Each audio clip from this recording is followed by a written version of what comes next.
রাজশাহী বিশ্ববিদ্যালয়ে ছাত্রলীগের দুই গ্রুপের মধ্যে সংঘর্ষে গুলিবিদ্ধ ছাত্র সোহেল ঢাকা মেডিকেল কলেজ হাসপাতালে মারা গেছেন।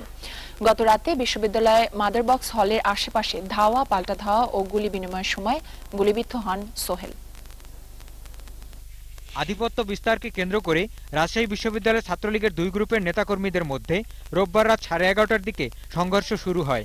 মাদারবক্স হলের সামনে দুই গ্রুপের নেতাকর্মীরা লাঠি ও ধারালো অস্ত্র নিয়ে সংঘর্ষে জড়িয়ে পড়ে। এ সময় বিশ্ববিদ্যালয়ের সমাজবিজ্ঞান বিভাগের চতুর্থ বর্ষের সোহেল নামের এক ছাত্রের মাথায় গুলি লাগে। তাকে রাজশাহী মেডিকেল কলেজ হাসপাতালে ভর্তি করা হয়। অবস্থার অবনতি হলে তাকে ঢাকা মেডিকেল কলেজ হাসপাতালে আনা হলে দুপুরে সে মারা যায়।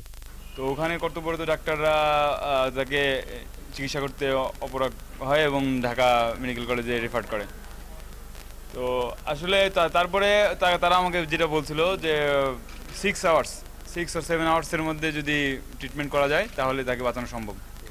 তো আমরা অ্যাম্বুলেন্স পাইতেই আমাদের সময় যায় 3 ঘন্টা। এ ঘটনায় পরস্পরকে দোষারোপ করছে ছাত্রলীগের দুই পক্ষ। আমরা মোটামুটি ওখানে পৌঁছাতে গুলি শুরু করি। মোটামুটি এক নাগায় 4-5টা গুলি করার পর আমরা যখন পৌঁছাই আমরা হলেই ঢুকতে পারিনি। আমাদের কারো হাতে কোনো অস্ত্রও ছিল না, লাঠিও ছিল না। ঘটনার পর রোববার রাতেই বিশ্ববিদ্যালয়ের আবাসিক হলগুলোতে অস্ত্র উদ্ধারে অভিযান চালায় পুলিশ। এ সময় তারা বেশ কিছু দেশীয় অস্ত্র উদ্ধার করলেও এ ঘটনায় কাউকে আটক করতে পারেনি।